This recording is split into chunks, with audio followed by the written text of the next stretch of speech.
Introduction: The inevitability of conflict in relationships. Conflict is natural and unavoidable in any relationship. Every couple experiences disagreements due to different values, needs, and perspectives. The presence of conflict doesn't mean your relationship is failing. Many of us have unrealistic expectations about relationships. Believing relationships should be conflict free sets us up for disappointment. Expecting your partner to always agree with you or avoiding difficult conversations doesn't resolve underlying issues. Rather than seeing conflict as a problem, view it as an opportunity for growth. When approached constructively, conflict can lead to deeper understanding of each other, stronger communication skills, and increased intimacy and trust. Remember, conflict itself is not the problem, it's how we respond to it that matters. The key is developing healthy ways to navigate disagreements together. In relationship conflicts, a common question arises: who typically backs down first? Is there a predictable pattern based on gender that determines who backs down after a fight? Popular stereotypes suggest men and women have distinct conflict resolution styles. Common stereotypes claim women express emotions more openly and seek resolution through talking, while men tend to withdraw and prefer space to process emotions. But these stereotypes don't hold up under scientific scrutiny. The reality is far more complex. Research shows that conflict resolution is influenced by numerous individual factors, including communication style, personal history, and emotional intelligence. Studies indicate that behavior varies greatly from person to person. Context and socialization appear to play a larger role than biological gender. In the end, individual personality traits and relationship dynamics are stronger predictors of who backs down in conflict than gender alone. Communication breakdown is a silent killer in relationships. When communication flows smoothly, relationships thrive. But unresolved miscommunications can silently accumulate over time. Communication breakdowns don't usually happen all at once. They accumulate over time. It often starts with a simple disagreement that goes unresolved. Then perhaps a message is misinterpreted, but never clarified. Assumptions are made without seeking clarification. Topics become avoided to prevent conflict. Hurt feelings are left unaddressed, building resentment. As these miscommunications stack up, they begin to erode the foundation of the relationship. The consequences of unresolved communication issues are measurable and significant. Understanding the difference between healthy and unhealthy communication patterns is essential. When communication breaks down, couples often find themselves emotionally distant. Silence and avoidance create emotional barriers that can be difficult to overcome. Addressing communication issues promptly is essential to prevent long-term damage. There are several effective strategies to prevent communication breakdown. To summarize what we've learned about communication breakdown, small miscommunications compound over time, creating larger problems. Trust and intimacy gradually erode when issues go unaddressed. Early intervention prevents deeper relationship damage. Regular, honest communication builds relationship resilience. Conflict recovery refers to how quickly positive emotions return after a disagreement. When couples argue, their emotional states shift dramatically. But what happens after the argument is crucial for relationship stability. During a disagreement, emotions can run high. Anger, frustration, and hurt can dominate the interaction. Research shows that it's not just the conflict itself, but how quickly positive emotions return afterwards that determines relationship health. Couples who return to positive emotions quickly after conflict report higher relationship satisfaction and create emotional safety. In contrast, slow recovery can lead to lingering resentment, emotional distance, and increased relationship stress.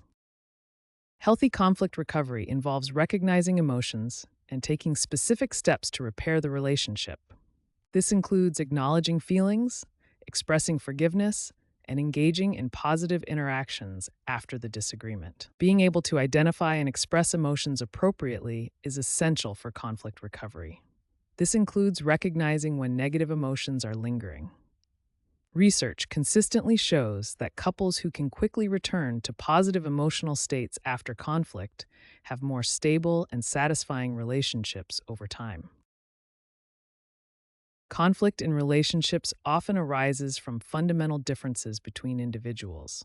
These differences typically fall into two main categories: day-to-day preferences and deeply held values. To truly understand conflict, we need to look beneath the surface issues, much like an iceberg. The visible part of conflict represents the issues we openly argue about. However, beneath the surface lie the root causes: personal beliefs, past experiences, and deeply held values that truly drive the conflict. To effectively resolve conflicts, we need to practice root cause analysis, looking beyond symptoms to identify the real problem. Here we can see how symptoms of conflict connect to the underlying problem, which is further linked to multiple root causes. When analyzing relationship conflicts, it's important to look beyond the topic of the argument, identify recurring patterns, and connect current issues to deeper emotional needs. Let's examine how this looks in a real relationship conflict. In this example, two partners appear to be arguing about wanting different things, represented by wanting the moon versus the stars. But beneath the surface, they actually share a common value: wanting what's best for their children. This shared value can be the foundation for resolution. Understanding the root causes of conflict is essential for meaningful resolution. By looking beneath the surface issues, we can address the true sources of disagreement. Understanding the roots of conflict allows couples to move beyond surface disagreements and address the true sources of their conflicts, leading to more meaningful resolutions. Healthy communication serves as the cornerstone of effective conflict resolution in relationships. Active listening forms the foundation of healthy conflict resolution. This means giving your full attention to your partner, showing you're listening through nonverbal cues, and summarizing what you've heard to confirm understanding. Your body language speaks volumes during conflict. Maintaining an open posture, making appropriate eye contact, and being mindful of your facial expressions all convey respect and openness. Using I statements helps express feelings without blame. For example, saying, "I feel frustrated when our plans change without discussion," instead of, "You always change plans without telling me," focuses on the impact rather than accusation. The components of active listening work together to create a foundation for resolution. When we truly listen to understand rather than to respond, we build bridges rather than walls. Enhancing communication skills takes practice and intentionality. Learning techniques for clearer expression and more empathetic listening can transform conflicts. Finally, nonverbal communication can significantly impact how messages are received. Facial expressions, gestures, and tone of voice often speak louder than words during conflict. Empathy is the ability to understand and share the feelings of another person, especially during conflicts in relationships. When we practice empathy, we're able to tune into our partner's emotional state and validate their experiences even when we disagree. Empathy offers numerous benefits in relationships. It builds mutual respect and creates a deeper understanding between partners. When we empathize, we strengthen emotional bonds, reduce defensiveness, and make conflict resolution significantly easier. A key aspect of empathy is empathetic listening. This involves 4 important stages. First, mimic content to show you're listening.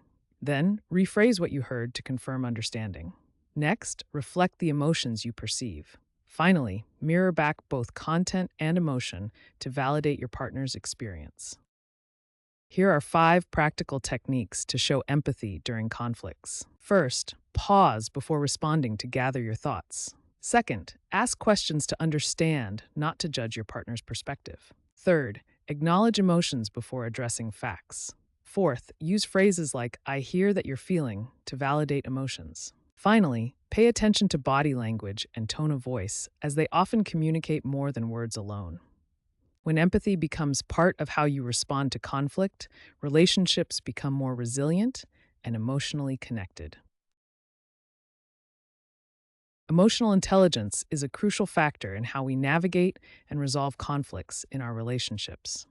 Emotional intelligence is the ability to recognize, understand, manage, and effectively use emotions. both our own and those of others.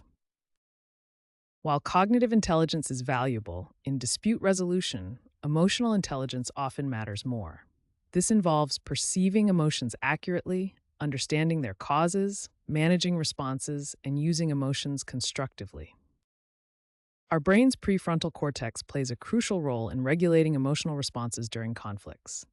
This regulation happens in three main ways: maintaining baseline emotions, upregulating when needed, and downregulating to calm intense reactions. Recognizing emotions is the foundation of emotional intelligence. During disputes, this means paying attention to facial expressions, body language, tone of voice, and word choice, all of which provide clues about what others are feeling. Emotional intelligence enables effective conflict resolution through a three-step process: clear communication of feelings, negotiation based on mutual interests, and consolidation of solutions that address emotional needs. The benefits of applying emotional intelligence in disputes are significant. It reduces emotional escalation, increases mutual understanding, creates more sustainable solutions, and often strengthens relationships after conflicts are resolved. With high emotional intelligence, even intense conflicts gradually recover to a place of emotional balance and mutual respect. When it comes to conflict in relationships, the way we perceive it significantly influences how we respond. We typically view conflict in one of two ways: as a problem to be avoided or as an opportunity for growth. These contrasting perspectives shape our entire approach to disagreements. When we see conflict as a problem, we treat it as something to avoid, a sign of failure that creates resentment and damages our relationships. But what if we reframe conflict as an opportunity? From this perspective, conflict becomes a chance for growth, deeper understanding, and a way to reveal our values and strengthen our connections. This shift in perspective allows us to approach conflicts with curiosity rather than defensiveness. Instead of seeing conflict as destructive, we can view it as a bridge to deeper connection.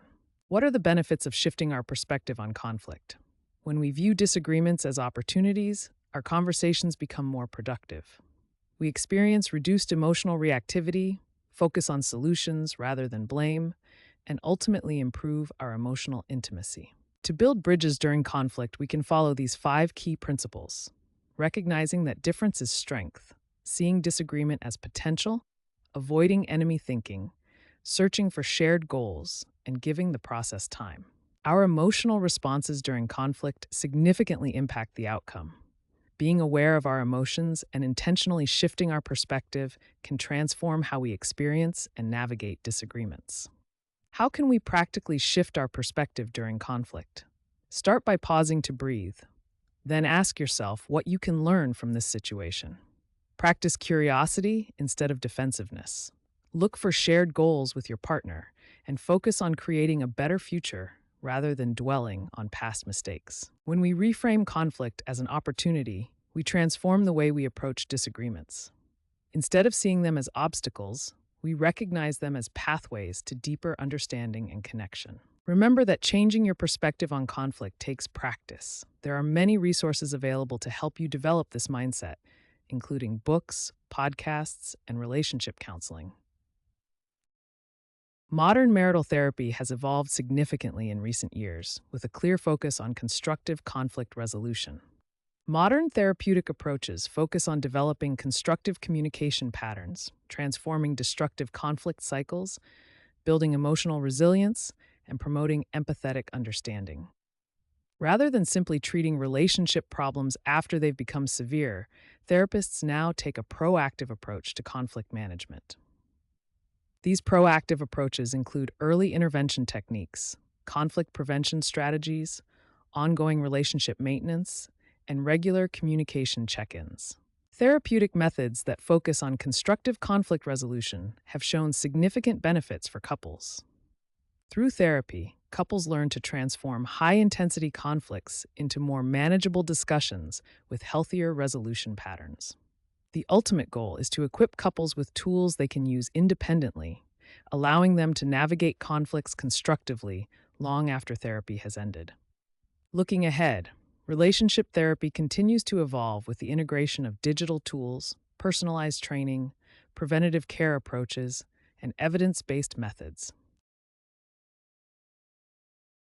The Gottman Institute, founded by Drs. John and Julie Gottman, has revolutionized our understanding of relationships. With over 40 years of research, they've created evidence based approaches that have helped countless couples. Their work is based on extensive observation and analysis of real couples' interactions. One of the Gottman's most crucial findings is deceptively simple yet profound. People cannot read each other's minds. Many couples incorrectly assume their partners should intuitively understand their thoughts and feelings. This false expectation inevitably leads to disappointment and conflict. Instead, the Gottmans emphasize that healthy relationships require explicit, open communication about needs and feelings. The Gottmans developed the Sound Relationship House theory, a comprehensive framework for understanding what makes relationships work. This framework identifies the essential components of a healthy, lasting relationship, with communication forming a crucial part of several levels. The Gottmans also identified 4 communication patterns that predict relationship failure, which they called the 4 horsemen.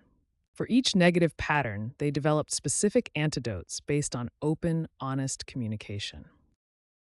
The Gottmans discovered that 69% of relationship problems are perpetual issues that can't be solved, but only managed through ongoing, open dialogue. Their research shows that successful couples communicate their needs clearly, accept influence from their partners, and practice effective repair attempts after conflicts. The Gottmans' work underscores that without explicit communication, even the most loving relationships will struggle. We must speak our truth and listen deeply to truly connect. Gender differences in conflict styles reveal interesting patterns in how men and women may approach disagreements. Research has identified some general patterns in how genders approach conflict resolution. Communication styles during conflict can differ significantly between genders, though these are generalizations. Women often tend toward accommodating and compromising styles, focusing on relationships and collaborative problem solving. In contrast, men may lean toward competing and dominating approaches with a focus on solutions and task completion. This chart illustrates different conflict handling behaviors based on concern for one's own interests versus others' interests. However, it's crucial to understand that significant individual variations exist within gender groups. These variations stem from personality traits, cultural background, family upbringing, professional environment, and individual experiences. Understanding these various conflict styles can help us recognize our own tendencies and adapt our approach. Effective resolution strategies include recognizing your own conflict style, appreciating different approaches, and adapting your communication to the situation. Professional conflict mediators recognize these gender-based tendencies while acknowledging the unique characteristics each individual brings to the conflict resolution process. The power of couples counseling cannot be overstated when it comes to resolving relationship conflicts. Research has shown remarkable effectiveness rates for couples who seek professional counseling for their relationship issues. According to recent studies, an impressive 97% of couples who experienced conflict and sought counseling reported that they received the help they needed. Furthermore, 93% of these couples stated that counseling provided them with new tools and strategies to effectively navigate relationship troubles. Despite these positive outcomes, many couples delay seeking help when experiencing relationship difficulties. Remarkably, research indicates that couples typically wait nearly 6 years after conflicts begin before they finally seek professional counseling.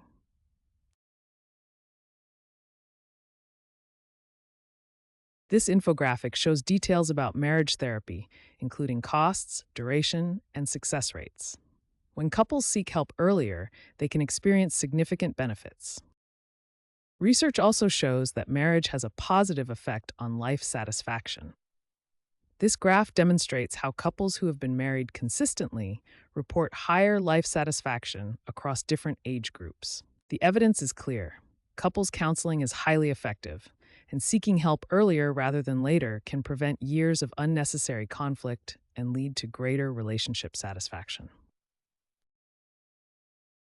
Active listening is a crucial communication technique where you fully concentrate on what the other person is saying, understanding their message completely before formulating a response. When we look at therapeutic relationships, we can see active listening in practice. A therapist listening attentively to their client demonstrates the power of this technique. Active listening is foundational to empathy because it allows us to truly understand another person's perspective. It builds trust, reduces misunderstandings, creates a safe space for expression, and fosters deeper understanding. Let's explore 4 key active listening techniques. These include paraphrasing what you've heard in your own words, summarizing main points, asking clarifying questions, and reflecting the emotions you observe. However, there are common barriers that prevent us from listening actively. These include prejudging what the other person is saying, becoming distracted, focusing on our response rather than their message, and filtering information through our personal biases. Now let's look at how to practice active listening effectively. First, maintain eye contact and open body language to show you're engaged. Avoid interrupting and wait for natural pauses in conversation. Ask open-ended questions that encourage deeper sharing. Additionally, validate the other person's feelings without judgment, even if you disagree with their perspective. Finally, be fully present and minimize distractions like phones or other interruptions. When we apply active listening in relationships, we can see a dramatic difference in how our conversations unfold. Notice in this example how the therapist is fully present with the client. An active listening response reflects back what you've heard and validates the speaker's emotions. For example, saying, "It sounds like you're feeling frustrated because you don't feel heard at work," shows you're truly listening. In contrast, a non-active listening response jumps straight to giving advice or sharing your own experience without acknowledging their feelings. This can make the speaker feel unheard and invalidated. During relationship conflicts, emotions can quickly escalate to overwhelming levels. Taking a break provides several benefits. It prevents you from saying things you'll regret, allows your emotions to cool down, gives you time to process your feelings, and helps maintain respect during the conflict. To take an effective break, communicate your need clearly, set a specific time to resume the conversation. Usually 15 to 30 minutes is sufficient. Use this time for breathing exercises or meditation to calm your physiological state. Most importantly, be sure to return at the agreed time, ready to listen. During your break, engage in activities that help you calm down. Taking a walk in nature can provide perspective, while meditation helps center your thoughts. Other effective techniques include deep breathing exercises, physical activity, journaling your thoughts, or listening to calming music. When returning from your break, honor the time agreement you made. Start with something positive to reset the tone. Use a softer approach to restart the conversation, and focus on listening to your partner first. Keep your shared relationship goals in mind as you continue the discussion with a calmer emotional state. Compromise is an essential skill for resolving conflicts and maintaining healthy relationships. What exactly is compromise? At its core, compromise is a settlement reached through mutual concessions. Why is compromise so essential? In relationships, compromise creates stability and builds mutual respect. Research shows that the vast majority of people, 87.8%, are willing to compromise to break a deadlock. Finding the middle ground means identifying an overlap between different positions. It's about discovering where both parties can meet. Let's look at how compromise works in practice. Both parties start with a shared goal, but have different needs and proposals for how to achieve it. Here are some practical tips for effective compromise. Focus on shared goals, prioritize what matters most, be open to creative solutions, and remember that partial agreement is still progress. Think of compromise as building a bridge between different positions. It allows people to move forward together despite their differences.